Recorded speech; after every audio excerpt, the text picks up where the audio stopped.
Hi, this is Alex from Groovy Entertainment. Today we got another book to read for you. Today's book is Mickey Christmas Carol from 1983. So let's get started.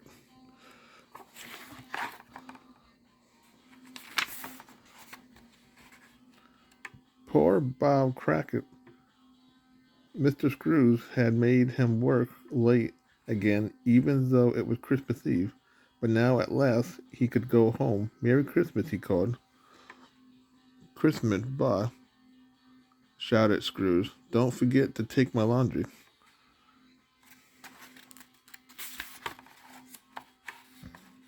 Bob logged the heavy laundry bag through the icy street. He stopped once to rest, but only for a moment. When he thought of his family waiting for him, he picked up the bundle and trudged on. It, Papa, cried Tiny Tim joyfully. As Bob joggled through the store, dinner will be ready soon, dear, said Mrs. Crackit, as she put some scrap into a pan. I wish Mrs. Scrooge could pay you more. He certainly have enough money.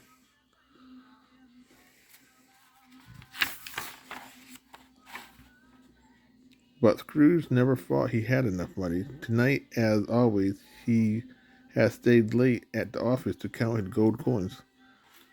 His nephew, Fred, opened the door. Here's a holly wreath for you, Uncle, he said. I have come to invite you to Christmas dinner. We are having roast goose and plum pudding and canned fruit and... Out of my way, shouted Scrooge. You know I can't eat that stuff. Give me a penny for the poor, asked the man out on the street. Give that to the poor, cried Scrooge angrily, shoving the wreath over the man's head.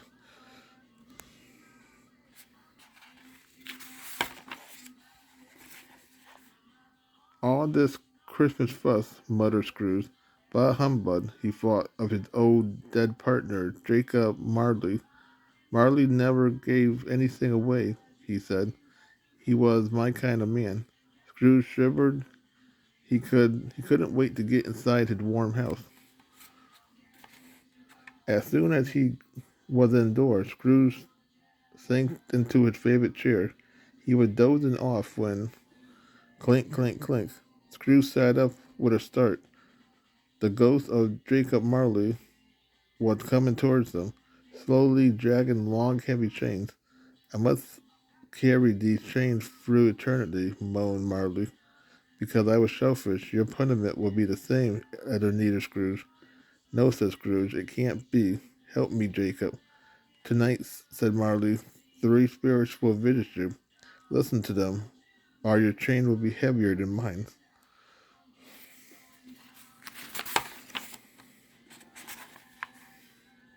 The ghost vanished. Scrooge blinked and shook his head. I need rest, he thought, imagining thinking I saw old Marley. He climbed into bed. He had barely fell asleep when an alarm jangled. Scrooge opened his eyes and saw a damper little fellow standing on the night table. I am the ghost of Christmas past, he cried. The ghost held out his hand.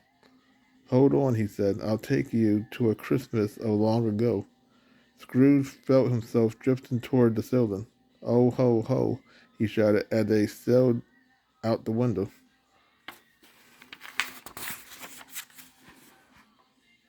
They flew across the night skies and landed near a house filled with music and cheerful sounds.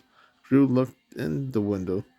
Why, that's me, he gasped. When I was young, and there, old Fizzlewoods, he gave me my first job, and there's my lovely Elizabeth. See how happy you was then, Scrooge, said the ghost. You was full of love, but then you grew greedy and lost all your friends, even Elizabeth. Scrooge turned away. I don't want to see any more. Please, Spirit, take me home.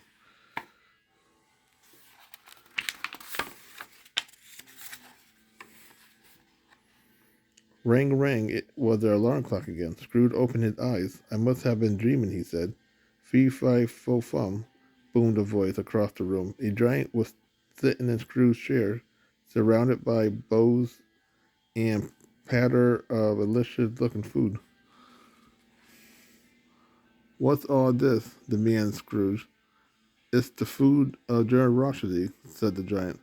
"Something you know nothing about. I'm the ghost of Christmas present. Come and see what's happened tonight." He picked Scrooge up and dropped him into a deep pockets.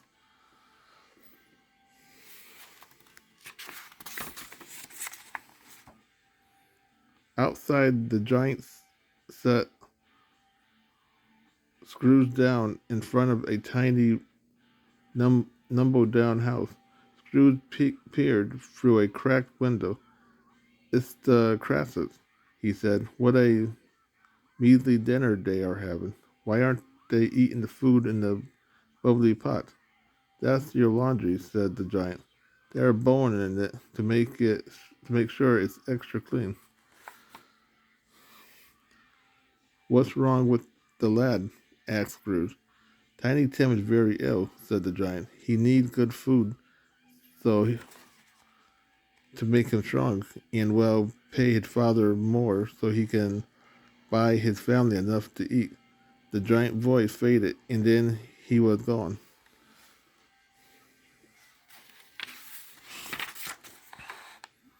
Scrooge tried to call the giant back, but it was too late. Suddenly he was surrounded by a thick cloud of smoke. When the air cleared, he was standing near a broken down tombstone in the shadowy graveyard.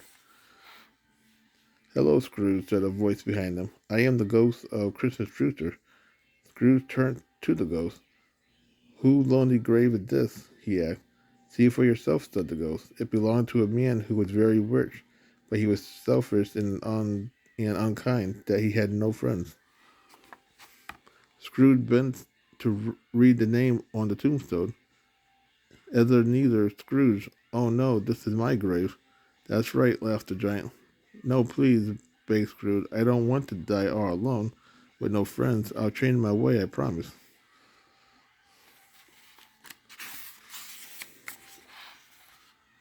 "I'll change." Scrooge's eye flew open. He was in his own bed. He was still alive, and there was still time to change, to make a new beginning. "It's Christmas morning," he cried. He dressed quickly and rushed outside. "Take these," he called, tossing bags of money to men collecting for the poor. "Hello, Fred," he shouted when he saw his nephew. "May I still come to dinner?" "Of course, Uncle," replied Fred. "Stupendous. I'll see you later. There's something I must do first."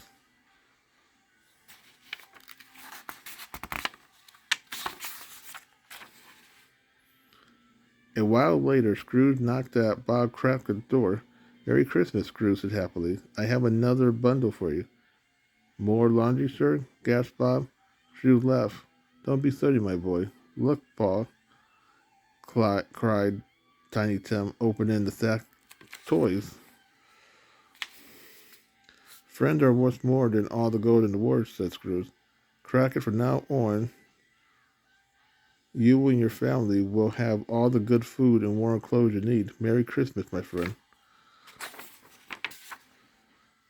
"And God bless everyone," shouted Tiny Tim.